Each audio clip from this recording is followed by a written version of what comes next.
The wound is the place where the light enters you. My friends, let that sink in for a second.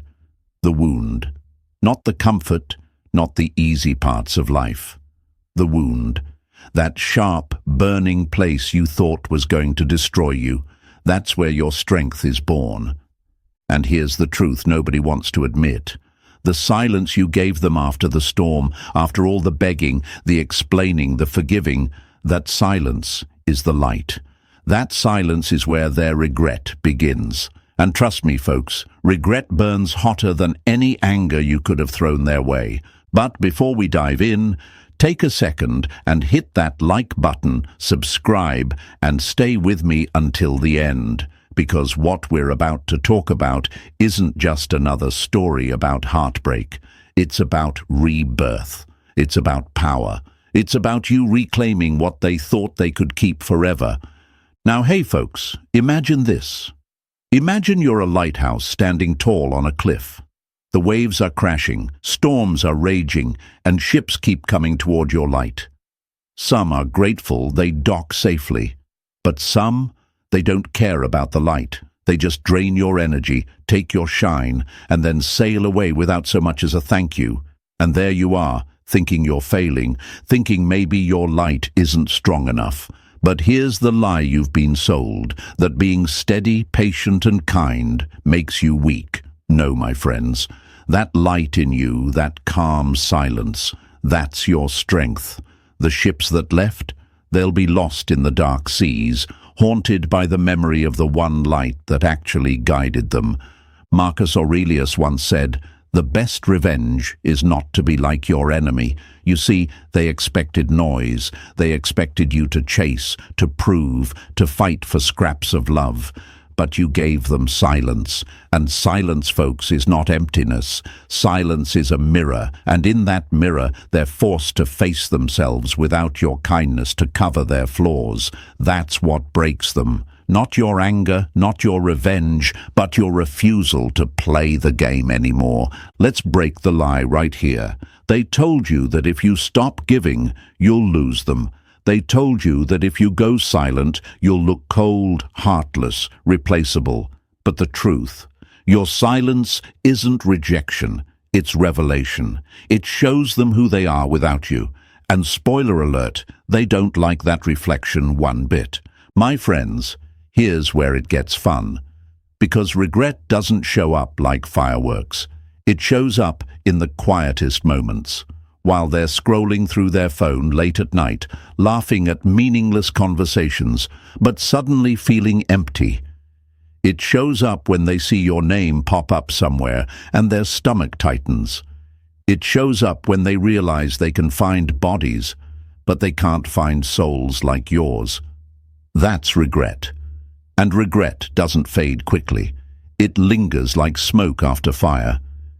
You know what silence really is. It's your victory lap in disguise. You're not running after anyone. You're not shouting for attention. You're just walking in peace while they burn in the fire they lit themselves.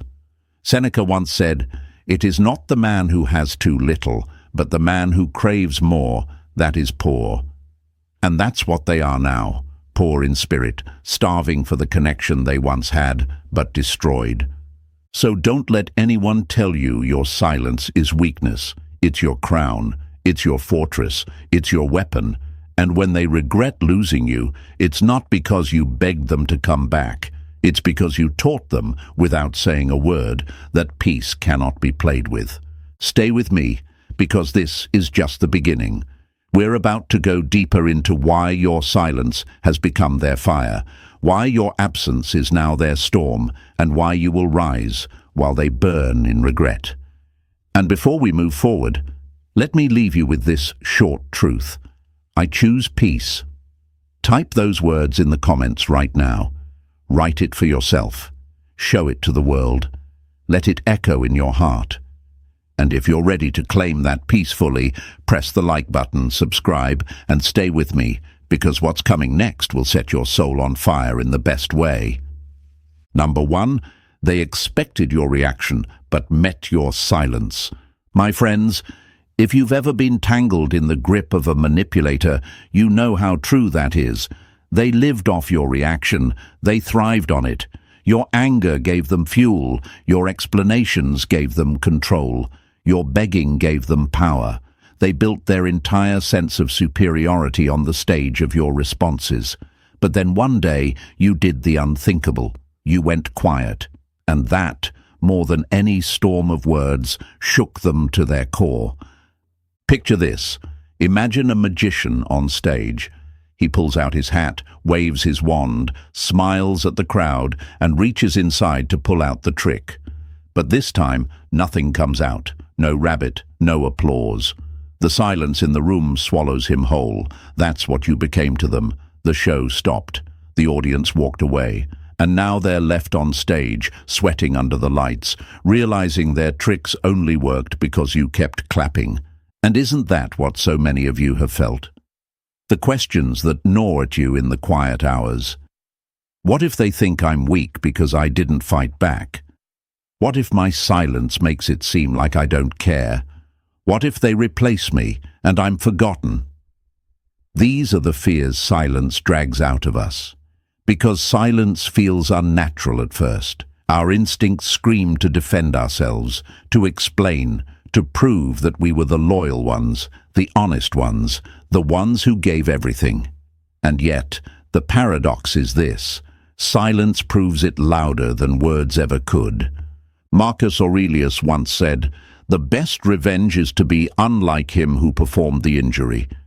And isn't that exactly what happened here? They expected you to match their chaos with chaos, their disrespect with desperate explanations, their betrayal with a meltdown. But you broke the script. You didn't match their fire. You became water. You didn't play their game. You put the board away. And when the noise stopped, when the endless cycle of reaction ended, they were left with something they never anticipated: themselves. That's the mirror silence holds up, my friends. It shows people who they really are when there's no one left to distract them, no one left to carry the blame, no one left to cover their wounds with your patience. And that mirror doesn't lie. That's why they hate it. They can run from your words, they can twist your explanations, they can gaslight your memory, but they cannot escape the silence that forces them to sit with their own reflection. Let's break the lie right here. They'll tell you silence means you've given up, that you've lost, that you've been defeated. But the truth is far sharper. Silence means you're done feeding the beast. You're done giving them the oxygen they need to keep the fire of manipulation alive. They may pretend your quiet doesn't matter, that they're unbothered, unaffected. But late at night, when the world is still, it's not your words echoing in their mind. It's your absence. And here's where fear plays its tricks on you. You worry that your silence makes you invisible. You wonder if they even notice you're gone. You wonder if your withdrawal has any effect at all. But here's the truth, folks. Absence has more weight than presence ever could when someone has grown addicted to your giving. You don't notice the air until it's missing. You don't miss the warmth until the cold sets in. That's what your silence became for them. The chill that seeps into their bones, reminding them of the fire they once sat beside. Seneca wrote, "We suffer more often in imagination than in reality." And isn't that what's happening here? You imagine them moving on happily, laughing without care, never thinking of you. But reality is different. Reality is that silence haunts. It grows louder with time, louder with every substitute that doesn't measure up, louder with every empty conversation that fails to carry the depth you once brought effortlessly. But let's be real, choosing silence is not easy. It feels like walking away from a battle without swinging a sword. It feels like surrender. And that's why so many stay trapped. They think noise equals strength. But strength isn't in the shouting, it's in the restraint. It's in choosing peace when war would be easier. It's in walking away, not because you can't fight, but because you finally realized the fight was designed to drain you, not to heal you. Think about it. A lion doesn't argue with hyenas. It doesn't bark back at dogs. It keeps walking, steady, regal, untouched. Your silence is that lion's walk. It is the unspoken reminder that you don't need to lower yourself to chaos to prove your worth. They expected fire and fury. What they got instead was calm, and calm terrifies people who only know how to thrive in storms. So let me tell you this. Your silence is not weakness. It is wisdom. It is discipline. It is the shield that no insult can pierce. And it is the one act they can never twist into their favor. You see, they can call you needy if you argue, dramatic if you explain, bitter if you lash out. But silence? Silence leaves them with nothing to twist. It leaves them exposed, alone with the truth they can't manipulate. That's why it shakes them more than anything else. So if you're sitting here wondering if your silence mattered, let me answer you. Yes, it did. More than you know. You stopped giving them the one thing they needed most, your energy.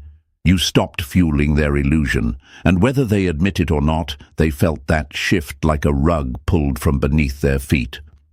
My friends, write this in the comments right now. I choose silence. Say it for yourself, not for them. Because your silence is not emptiness. It is your crown. It is your power. It is your victory. Show the world that you've chosen clarity over chaos, peace over provocation. And stay with me, because what comes next will open your eyes even wider. We've just uncovered why silence shakes them, but now we're going to uncover why silence doesn't just shake them. It burns them. It becomes the fire of regret they can't put out. That's where we're going next. Number 2. Silence is the mirror. They can't escape. The soul becomes dyed with the color of its thoughts. Marcus Aurelius wrote this centuries ago, and yet, my friends, it still slices through time with sharpness. Why? Because when the noise ends and the silence settles, the only thing left to hear is the sound of your own thoughts. And that, right there, is why silence shakes them more than your words ever could. Imagine this, a room full of mirrors. Everywhere they look, every angle they turn, there's a reflection staring back. Now, when you were in their life, you were like the curtain over those mirrors. Your kindness, your forgiveness, your constant giving covered up their flaws. They didn't have to face themselves because you kept shielding them with your patience. But the moment you went quiet, the curtains fell, and now every mirror screams the truth. They see who they are. They see what they did. They see the person they became while you kept pouring light into them. And my friends, that truth, it's not pretty. It's not flattering. It burns. That's the thing about silence. It doesn't give them a script to fight against. If you argue, they can dismiss it. If you cry, they can call you dramatic. If you explain, they can twist your words. But silence? Silence doesn't give them ammo. Silence leaves them with nothing but themselves. And that's the one enemy they've been running from their whole life. Now, some of you might be asking in your heart, but do they really think about me in that silence? Don't they just move on? Here's the lie you've been fed, that people who mistreat you walk away untouched, unaffected, unbothered. No, they don't. Maybe at first they put on the show, the laugh on social media, the new partner they flaunt, the pictures where they look so happy. But understand this, that's not peace, that's performance. And performances always end. The curtain always drops. And when it does, silence is waiting for them backstage with its merciless reflection. Let's talk about fear. Their greatest fear is not losing you. Their greatest fear is facing themselves without you, because you were their cover story. You were the proof they used to tell themselves, I can't be that bad if someone this good still loves me. You were their bandage, their excuse, their distraction from healing. And once you stopped speaking, once you stopped defending and fixing and explaining, suddenly they had to sit with the wounds they never wanted to touch. And silence, folks, doesn't let you run. It pins you down and whispers, "Look, this is who you are." Epictetus said, "If someone succeeds in provoking you, realize that your mind is complicit in the provocation. Your silence is the refusal to be complicit anymore, and that's exactly why it unnerves them so much. Because for the first time, their actions are echoing back without interference. No argument, no noise, just raw consequence. Think of it like this. Imagine a thief who breaks into houses, always certain they'll get away because no one calls the police. They keep stealing, keep smiling, keep escaping. But one night, they break in and find the house empty. Nothing to take, no one to manipulate, just silence. That's scarier to them than the cops showing up, because silence means the game is over. Silence means they've been caught, not by you, but by themselves. Now I know what you're thinking. If silence is so powerful, why does it feel so heavy for me? Why do I feel like I'm the one suffering while they carry on? Here's why. Silence is discipline, and discipline always feels heavy in the beginning. It's easier to speak. It's easier to argue. It's easier to send the text that says, "Do you even care?" But silence is choosing strength over impulse. Silence is choosing to let the storm pass instead of running into it. And yes, at first it feels like you're carrying all the weight, but over time, silence becomes light, because every day you don't break it, you reclaim more of yourself. Meanwhile, for them, every day you don't break it, the mirror gets clearer. And what they see in it, my friends, is not light. It's their own darkness staring back. Let's break the lies they believe. They thought your forgiveness was permanent. They thought your loyalty was unshakable. They thought your silence meant submission. But the truth is, your silence is their teacher now. It teaches them that patience has limits. It teaches them that kindness can walk away. It teaches them that when you take away your voice, you take away their excuse to ignore their own. That's why silence is not just absence, it's confrontation, the most brutal kind, because it doesn't yell, it doesn't defend, it just exists, and existence is undeniable. Seneca once wrote, "Fire tests gold, adversity tests brave men." And my friends, your silence is that fire. It tests them in ways your words never could. It strips away the show. It leaves only what's real. And in that reality, they are forced to see that what they lost wasn't just a person. It was the one soul who gave them grace when they didn't deserve it, patience when they wasted it, and love when they mistook it for weakness. Do you know what silence also reveals? Their dependency. Because they didn't love you for you, they loved what you did for them. They loved the reflection of themselves they saw in your loyalty. But when you walked away, when you closed the door without slamming it, when you stopped explaining, you exposed their emptiness. And emptiness without distraction, that's torture. So if you're sitting there wondering tonight, will they ever feel my silence? Let me answer you straight. Yes, they will. Maybe not today, maybe not tomorrow. But silence doesn't expire. It lingers. It grows. It builds in weight every time they reach for a distraction that doesn't work. Every time they try to replace what they broke and find the replacement hollow. Silence is not a quick slap. It's a slow burn, and slow burns leave scars. So here's what I want you to affirm in yourself right now. Write it in the comments. Show it to yourself. Show it to the world around you. I am the mirror. Say it. Because that's what you've become in your silence. You are not begging to be seen. You are reflecting their truth back to them, whether they want it or not. And that, my friends, is power. Stay with me, because we're only getting started. We've seen how silence reflects back the truth they fear. But next, we're going to peel back another layer. The storm your absence created, the chaos they now sit in because you're no longer there to calm it. And that storm, that's where regret begins to burn. Number 3, your absence created their storm. When the soul is without a pilot, the winds of fortune drive it onto the rocks. Seneca. My friends, think about that for a moment. A soul without a pilot. That's what they became when you walked away in silence, because as long as you were there, as long as your presence lit up their chaos, they never had to steer their own ship. You were the compass, the anchor, the calming shore, and the day you stopped, the storm began.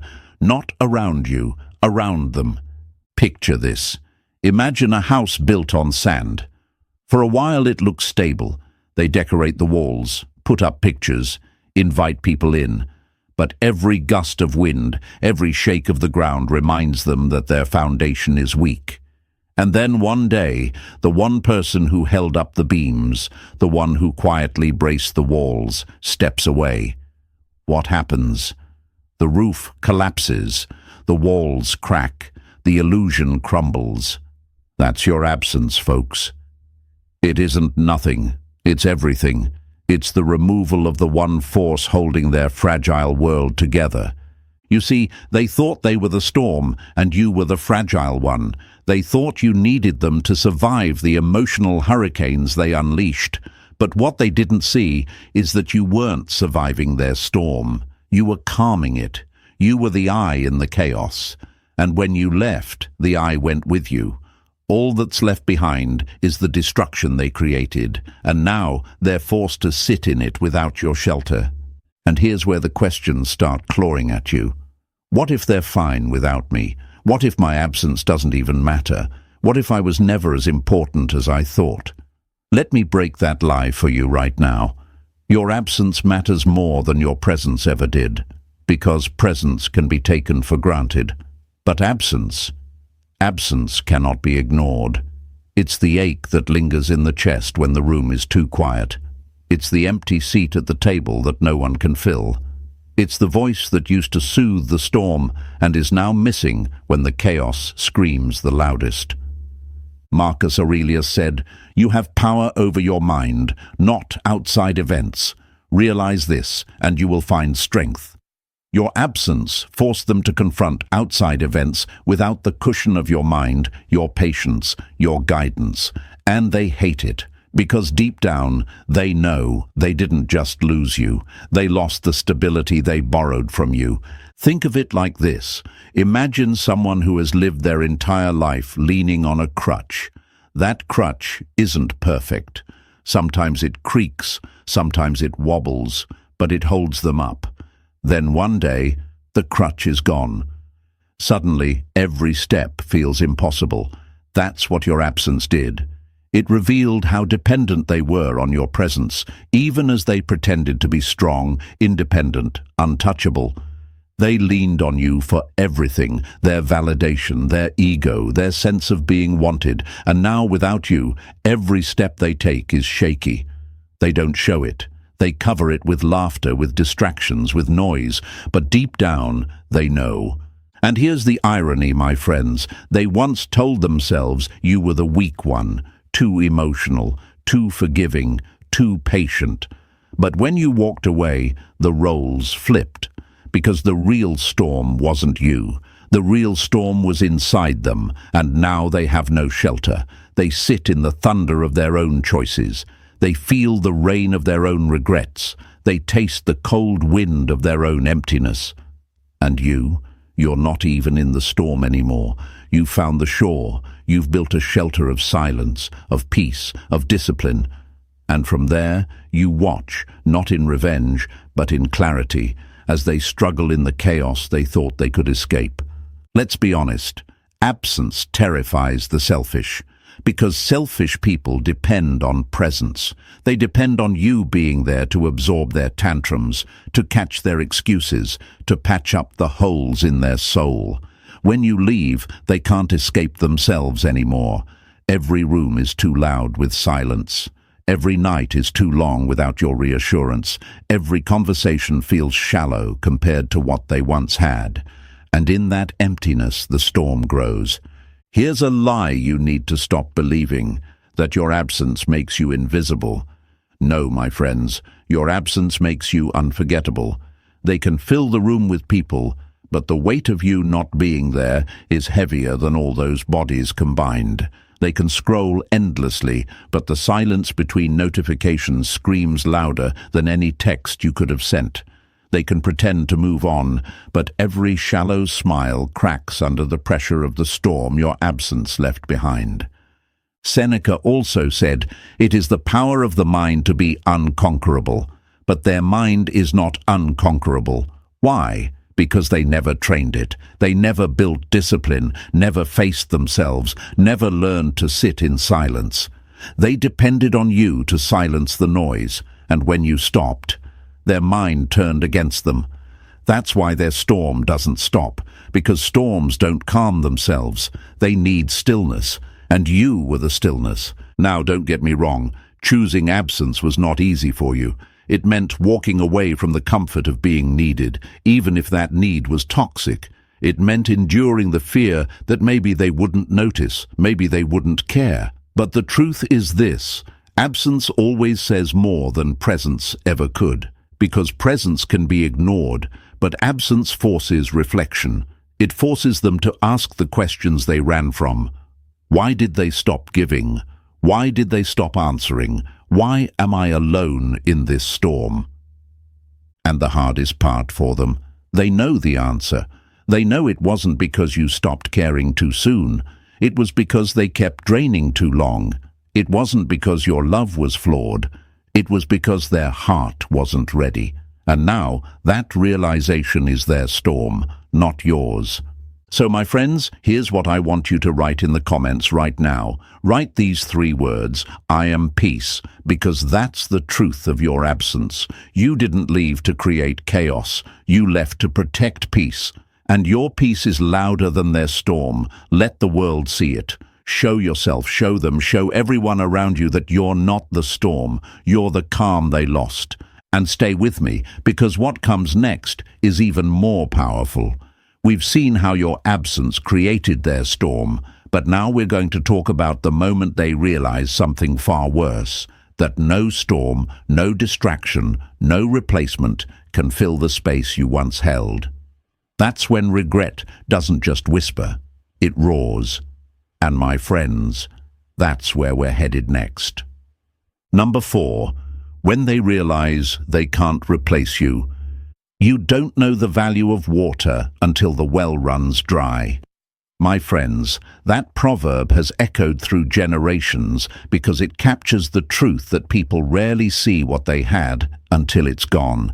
And that's exactly what happens when your silence becomes permanent, when your absence becomes undeniable.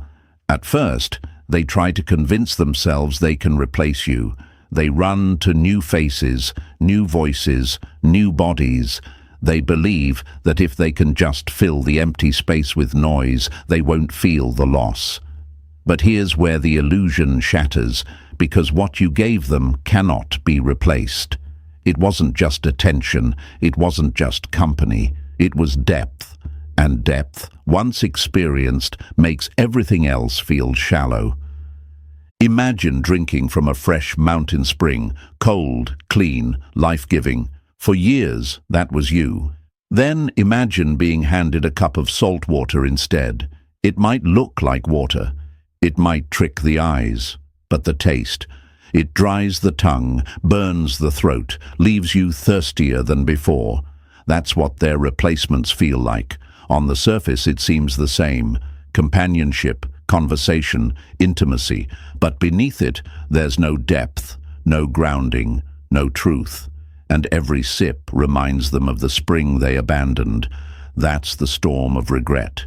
They thought they could replace you because they misunderstood what made you valuable. They thought it was the way you showed up, the way you gave, the way you forgave. They didn't realize it was who you were. Your patience wasn't a trick. Your loyalty wasn't a strategy. Your love wasn't a performance. It was real, and real cannot be duplicated. Marcus Aurelius said, "If it is not right, do not do it. If it is not true, do not say it." Your presence was right. Your love was true. And now, everything they try to substitute it with feels counterfeit. And do you know what's worse than having nothing at all? having something fake after you've tasted what's real. Now here's the fear that creeps into your heart. What if they find someone better than me? What if they move on and forget me entirely? Let's break that lie. They can find someone louder, someone flashier, someone who entertains their ego better, but they will never find someone who reflects their soul the way you did. Because what you offered wasn't surface level. It was sanctuary, and sanctuaries aren't easy to build. They take time, presence, forgiveness, compassion. They take depth, and depth doesn't grow in shallow waters. Think of it like this. Imagine someone who spends their life in noisy clubs, surrounded by flashing lights, loud music, temporary highs. Then one day they stumble into a quiet cathedral.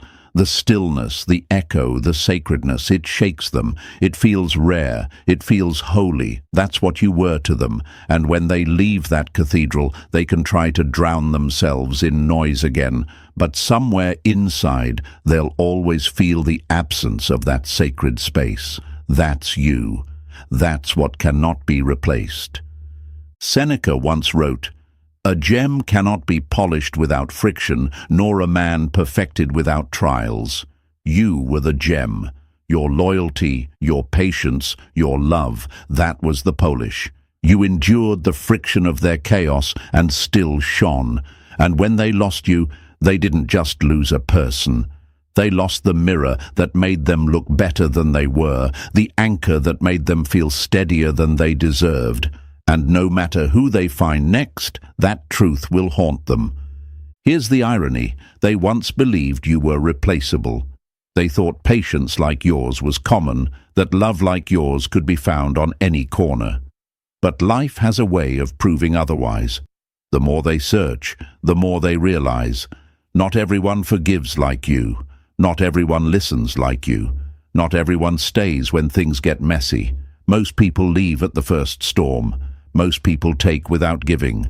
Most people don't know how to love without conditions. And every time they're reminded of that, regret deepens. And let's be honest, my friends, it's not just that they can't replace you. It's that they never expected to need to. They thought you would always be there, always bending, always forgiving. They thought your patience was endless. So when you went silent, when you walked away without announcement, it stunned them. They didn't prepare for this version of you, the one who values peace over proving, dignity over drama, silence over noise. And in that shock, the realization hits, I lost the one I can't replace. Now here's the truth they'll never admit out loud. They'll tell others you were too much, too sensitive, too demanding. They'll spin stories to protect their pride. But in the quiet moments, the late nights, the empty mornings, the shallow conversations, they'll remember. They'll remember the depth of your presence. They'll remember the way your silence felt safe. They'll remember how you saw them when they couldn't even see themselves. And the truth will claw at them. I broke what I can never rebuild. And that's where regret burns the fiercest, not in the public moments, but in the private ones. When the phone doesn't ring, when the laughter fades, when they look around the room and realize no one knows them the way you did.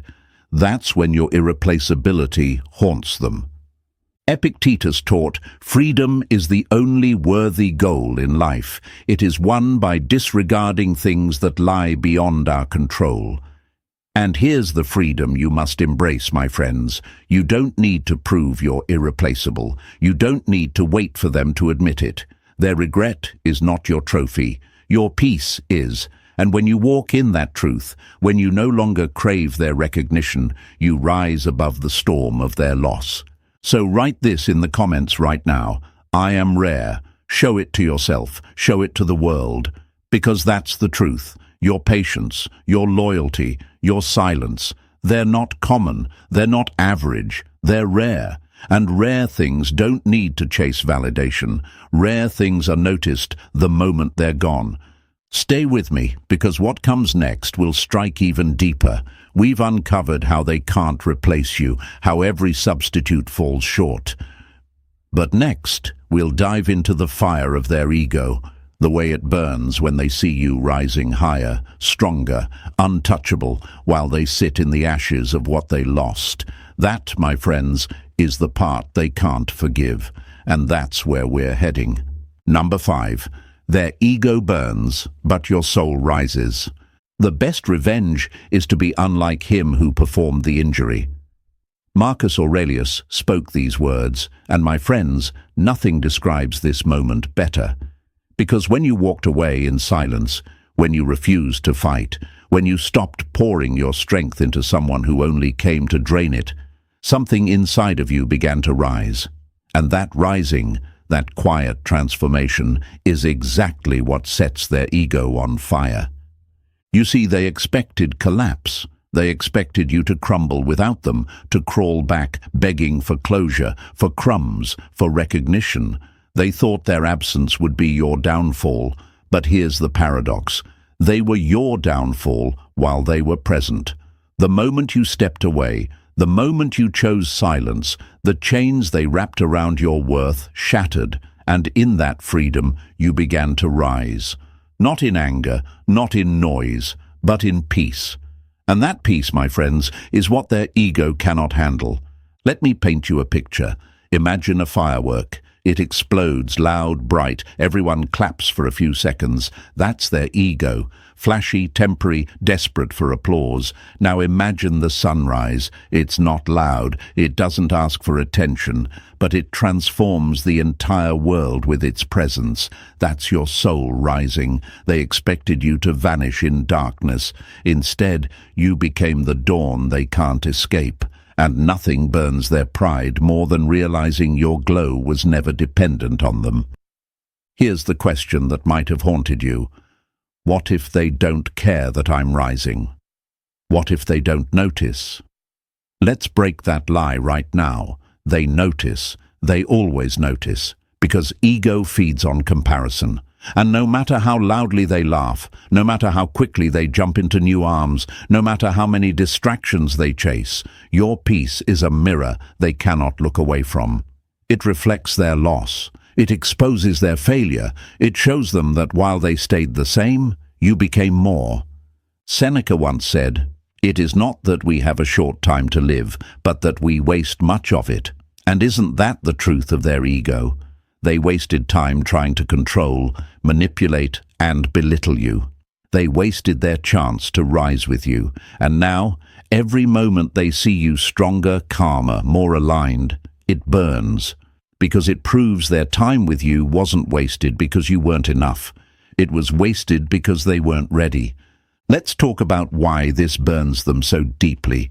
Their ego was built on a lie, the lie that they were the sun, and you were just orbiting around them, that without their light you would wither.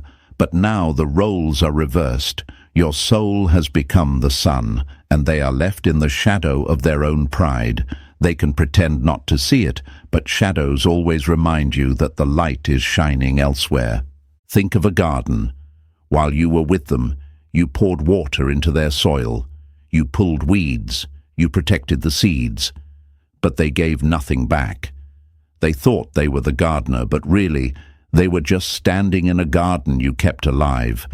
And when you left, the soil dried, the weeds returned, the flowers wilted. Meanwhile, you took your hands, your patience, your love, and you started planting in your own field. And now, your garden is flourishing. That contrast, that's what eats away at their ego. Because nothing hurts more than watching what you once neglected thrive in someone else's care, especially when that someone else is the very person you thought you could break. Now here's the hard truth. They will never admit this. Their pride is too thick, their ego too fragile. Out loud they will say you've changed, you're cold, you've forgotten them. They'll paint you as selfish, distant, even cruel. But deep inside, they know. They know the peace you carry now is the peace they tried to destroy. They know the glow on your face is the glow they tried to dim. And they know the strength in your silence is the strength they never thought you'd find. That awareness, hidden as it may be, is what burns. But let me flip the script for you. Their ego burning is not your concern. That's not where your focus belongs. Your focus belongs on the rising, because rising takes courage. Rising takes discipline. Rising means saying no to old patterns, old cycles, old wounds. Rising means facing yourself and refusing to let bitterness become your identity. And that, my friends, is harder than revenge. Revenge is easy. Anyone can lash out. Anyone can destroy. But to rise, to grow, to shine without shouting, that is the rarest power of all. Epictetus said, "No man is free who is not master of himself." And that's what you've become in this silence. You've mastered yourself.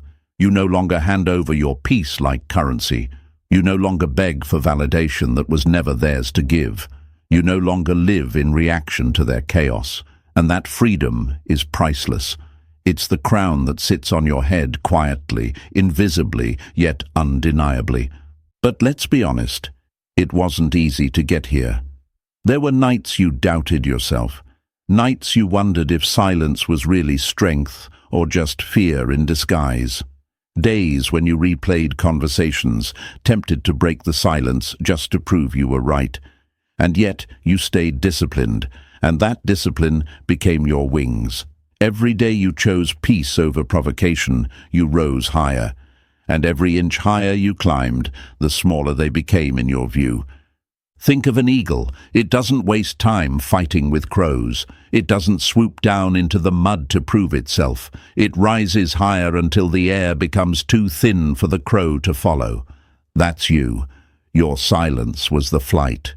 Your rising is the altitude. And now they can't reach you, not because you're hiding, but because you've outgrown their chaos. Now here's the affirmation I want you to claim today. Write it in the comments. Show yourself. Show the world. Show the ones who doubted you, I rise higher, because that's exactly what you've done. And every time you speak it, every time you declare it, you remind yourself that their ego is not your prison anymore. Your peace is your power. Your growth is your justice. Your rising is your revenge. And stay with me, because we're not finished yet. We've seen how their ego burns when your soul rises. But next, we're going deeper. We're going to talk about regret itself, the way it creeps in late, uninvited, relentless, the way it always shows up too late when you're already gone. That's the weight they will carry, and that's where we're headed next. Number 6. Regret always arrives too late. We suffer more often in imagination than in reality. Seneca said this nearly 2,000 years ago, and my friends, if there is one truth about regret, it is this. Regret doesn't strike at the moment they hurt you. No, it waits. It hides, it lingers in the shadows, and then it creeps in long after you've walked away, long after your silence has settled into permanence. Regret is a late visitor. It doesn't knock when you're still standing at the door, asking to be seen. It arrives only when the door is locked, the lights are off, and you're no longer waiting inside. That's when it breaks them. That's when the weight of what they lost becomes unbearable. Think about a seed. When it's planted, you don't see it grow right away. Days, weeks pass before it even breaks through the soil. Regret works the same way. At first, they laugh. They pretend, they flaunt distractions. They might even convince themselves they're better off without you. But inside, beneath the surface, the seed of regret has already been planted. And slowly, silently, it grows. Until one day, without warning, it cracks through their calm and begins to overtake them. The problem with regret is timing. It always arrives too late. When you were present, when you were giving, when you were patient, they couldn't see your worth. They couldn't value what felt permanent. They thought your loyalty was endless, your forgiveness automatic. They thought you'd always be there to answer the phone, to calm the storm, to forgive the hurt. But when you stopped, when your silence became the answer they never expected, that's when regret finally woke up. And by then, you were already gone. Marcus Aurelius once wrote, "The loss of what is no loss to a man is no loss at all." But here's the truth. Losing you was a loss they cannot admit to others, but one they feel every day in their bones. They try to replace you, but every new connection feels hollow. They try to distract themselves, but the noise fades when they're alone. They try to deny it, but denial only fuels regret. And regret, my friends, is patient. It waits until they're vulnerable, until they're alone, until the mask slips. And then it whispers, "You lost something you'll never find again." Let's break the lies regret feeds on. They'll tell themselves you were too much, too demanding, too sensitive. They'll replay the story in their favor, painting you as the problem. But deep down, in the quiet, they know. They know you were the one who stayed longer than you should have, gave more than you received, forgave more than was reasonable. And the hardest truth of all, they know they didn't lose you because you stopped loving them. They lost you because they kept pushing, testing, and draining until there was nothing left to take. That knowledge, that awareness, is the flame of regret. And flames only grow stronger when fueled by silence. Picture this.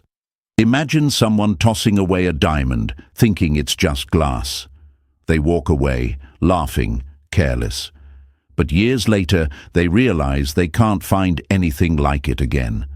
They search markets, dig through stones, but nothing shines the same. And slowly, the laughter fades. It's replaced by a gnawing ache, a realization, I had something rare, and I destroyed it. That's regret. It's not loud, it's not dramatic. It's the slow, steady ache of loss that can't be undone. You might wonder, do they really feel it, or am I just hoping they do? Here's the Stoic truth. Whether they admit it or not, whether they show it or not, they feel it. Because no one walks away from something rare untouched.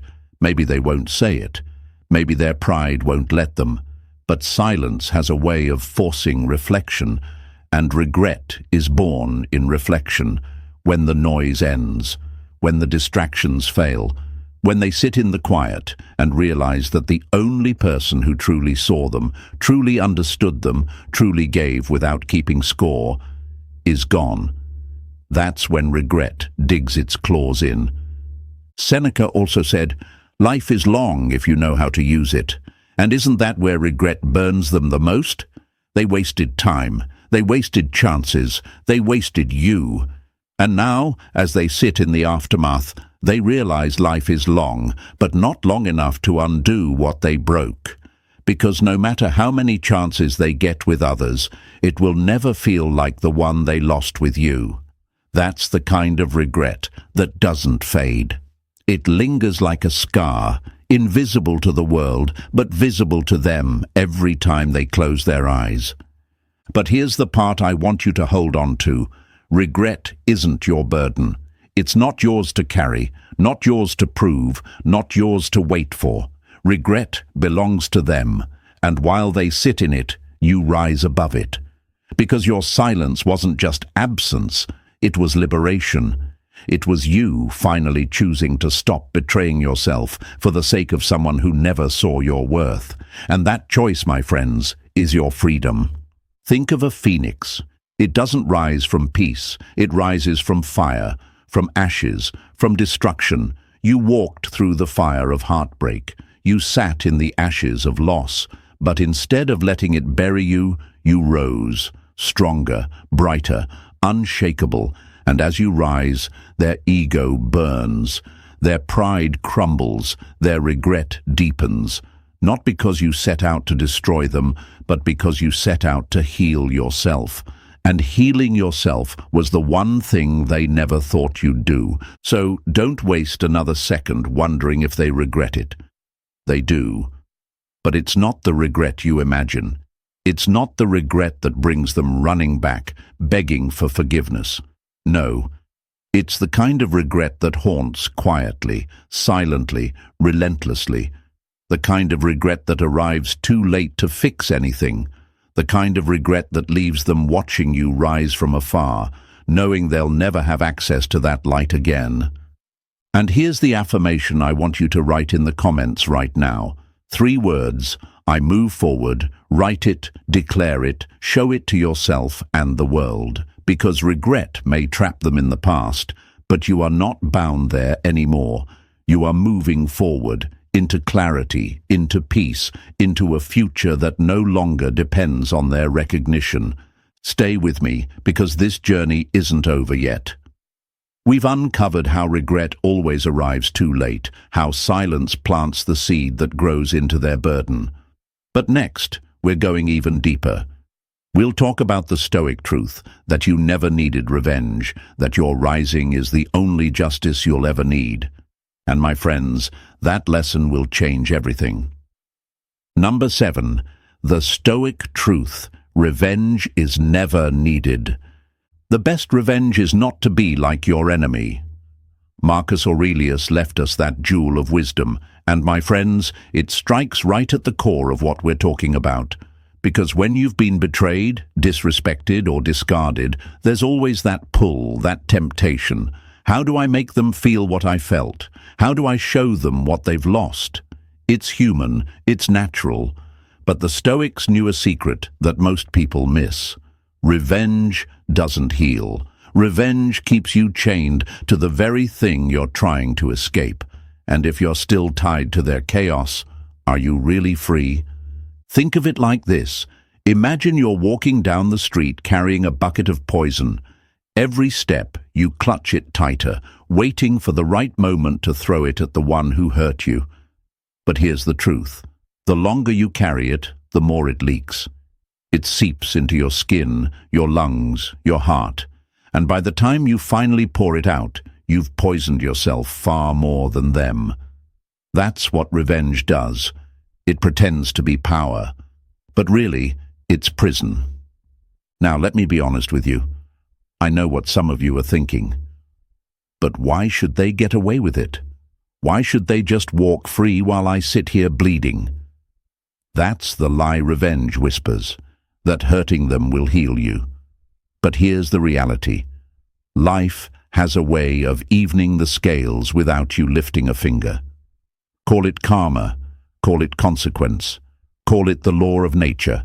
Whatever name you give it, understand this. People cannot escape the weight of their own actions. And when you stop carrying their chaos, when you stop playing judge and executioner, life itself steps in. Seneca wrote, "He who is injured ought not to return the injury, for on no account can it be right to do wrong." That's not weakness, my friends, that's wisdom, because revenge feeds the cycle. It keeps the storm spinning. Silence, on the other hand, ends it. When you walk away in peace, when you choose to rise instead of retaliate, you break the chain, and that's what terrifies them. Not that you screamed, not that you fought, but that you didn't need to, that your calm became the justice they can't outrun. Picture this.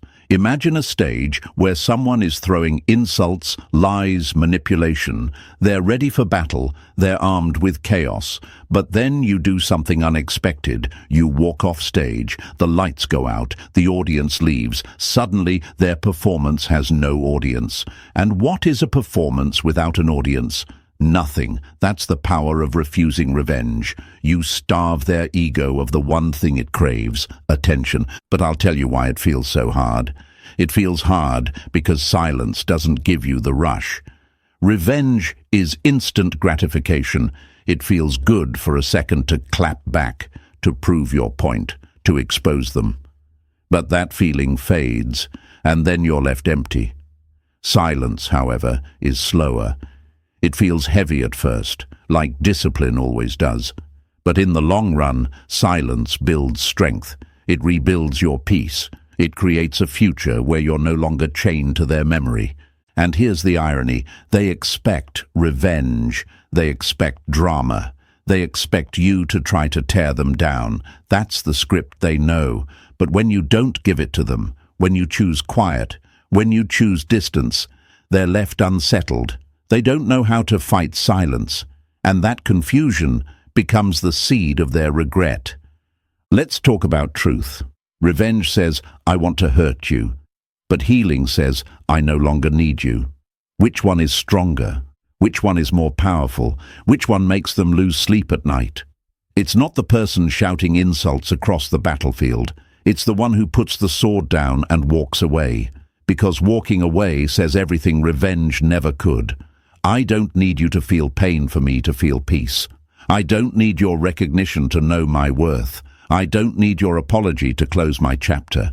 Epictetus reminded us, it's not what happens to you, but how you react to it that matters. Your silence, your refusal to chase revenge, is your greatest reaction, because it shifts the story. It takes the pen out of their hands and puts it back in yours. You're no longer a character in their drama. You're the author of your own piece. And that, my friends, is the one ending they can't rewrite. Here's another image for you. Think of a storm tearing through a forest. Trees fall, branches snap, rivers overflow.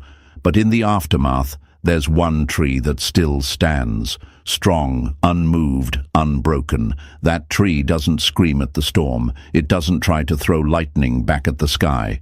It just stands, tall, silent, resilient. And that silent resilience says more than any act of revenge ever could. That's you. That's the soul that rises without needing to destroy. Now let's break another lie. Some of you might feel that not seeking revenge makes you look weak, that people will think you let them get away with it. But weakness is not walking away. Weakness is needing them to feel pain just to feel whole again. True strength is standing in peace, knowing life itself will handle the rest, because revenge is about them. But peace is about you. And here's where their ego burns. Because every step you take in silence, every smile you wear without bitterness, every moment you live without needing them, it screams a truth they cannot escape. You didn't destroy me. You freed me. That's the echo of your peace. That's the justice of your silence. That's the revenge you never had to plan because it happened the moment you chose yourself. Marcus Aurelius also said, waste no more time arguing about what a good man should be one. You don't need to argue about who was right, who was wrong, who was the villain. You just need to be, to live, to rise, to let your existence be the answer. That's the Stoic way, and that's why revenge is never needed, because the life you build in their absence is the only answer that matters. So let me leave you with this. Write it in the comments. Declare it for yourself, for the world, for the ones who tried to break you. I choose peace. 3 words that end the cycle. 3 words that reclaim your strength. 3 words that prove you no longer need revenge because you've found something greater. And stay with me, because the journey doesn't end here. We've seen how revenge is unnecessary, how peace is the only justice you'll ever need. But next, we're going to step into the highest level of power. What happens when silence doesn't just free you, but makes you untouchable? And my friends, that's where your story transforms completely. Number 8. You became untouchable in silence. No man is free who is not master of himself. Epictetus spoke these words centuries ago, and my friends, they ring louder today than ever before, because that's exactly what you became in the end, untouchable. Not because you built walls of bitterness, not because you hardened yourself into someone unrecognizable, but because through silence, through discipline, through choosing peace over revenge, you mastered yourself.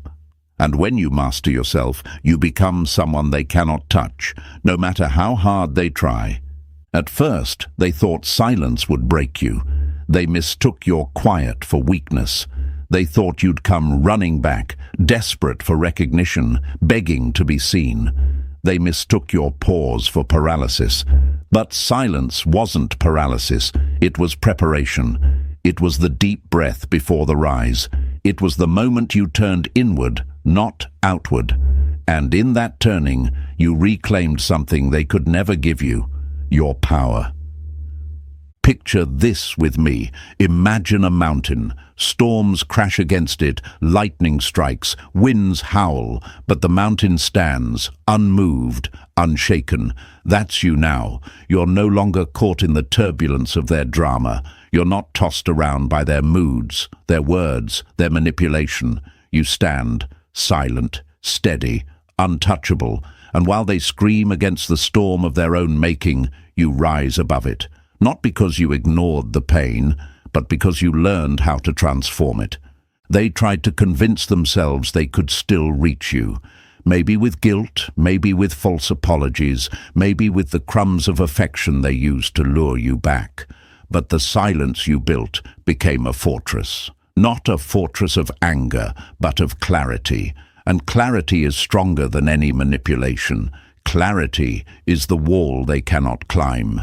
Because once you see someone for who they truly are, once the fog lifts, you can't unsee it. And that sight is what made you untouchable. Marcus Aurelius said, "You have power over your mind, not outside events. Realize this, and you will find strength." That's the core of it. You stopped trying to control them.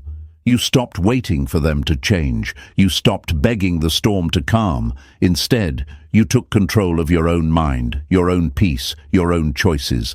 And that, my friends, is true freedom. Because when your peace is no longer dependent on someone else's behavior, no one can take it from you. And here's what really stings for them. Your silence wasn't empty. It wasn't nothing. It was transformation. While they sat still, trapped in the same patterns, you grew, you healed, you rose. Your silence became the soil where new strength took root, and every smile you wear now, every boundary you hold, every step you take forward, it's proof. Proof that you were never broken, proof that you never needed them to complete you. Proof that you could rise alone, and that proof, that quiet, undeniable reality, is what makes you untouchable. Think of it like an eagle. The higher it flies, the thinner the air becomes. The predators who once circled it below can't survive in that altitude. That's you. Your silence lifted you higher into an atmosphere they can't breathe in, not because you ran, not because you hid, but because you grew, and growth always elevates you out of the reach of those who choose to stay small. Now, let's break the lies they told themselves. They thought your silence meant you didn't care. They thought your distance meant you were bitter. They thought your boundaries meant you were cruel. But the truth is simpler and far more powerful. Your silence meant you finally cared about yourself. Your distance meant you finally chose peace.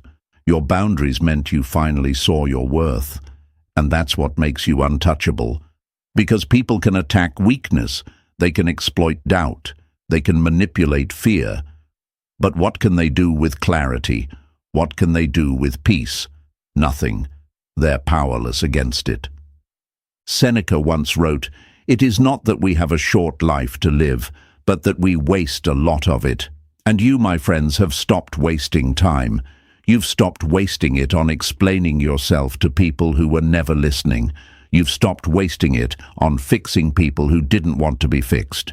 You've stopped wasting it on proving your value to people who were blind to it. And in that choice, you've made the most stoic move of all. You've reclaimed time. And time, once reclaimed, makes you unstoppable. But let's be honest, it wasn't easy. Becoming untouchable meant sitting in the loneliness of silence. It meant fighting the urge to break it just to feel heard. It meant trusting that peace would be worth more than revenge. It meant watching them pretend, watching them replace, watching them perform, and choosing not to join the circus. That takes strength. That takes discipline. That takes courage. And you did it. That's why you're untouchable now. So, if you're wondering, do they know? Do they feel it? The answer is yes. They know. They feel it. Every time they reach out and there's no answer. Every time they try to recreate what they had and it falls flat. Every time they hear your name and feel the sting in their chest. They know you've risen beyond them. They know you're untouchable, and that burns. Not because you punished them, but because you didn't need to. Your rising was enough. And here's the final truth. You don't need to prove you're untouchable. You don't need to flaunt it, post it, or scream it. Your life proves it. Your peace proves it. Your silence proves it. Because nothing unsettles those who tried to break you more than seeing you live free, unbothered, and whole. That is the justice. That is the victory. That is the revenge you never needed to take. So, my friends, here's what I want you to declare right now. Type it in the comments. Let it be your affirmation, your shield, your crown. I am untouchable. Say it not to them, but to yourself, because the moment you believe it, the world will reflect it. And if this message spoke to you, if it reminded you of your strength, if it helped you see the power of your silence, then press the like button, share this with someone who needs it, and subscribe to this channel. Not just for the sake of numbers, but so you never forget that this journey we're on together is one of peace, of power, of clarity. Stay with me, my friends, because this untouchable version of you is only the beginning.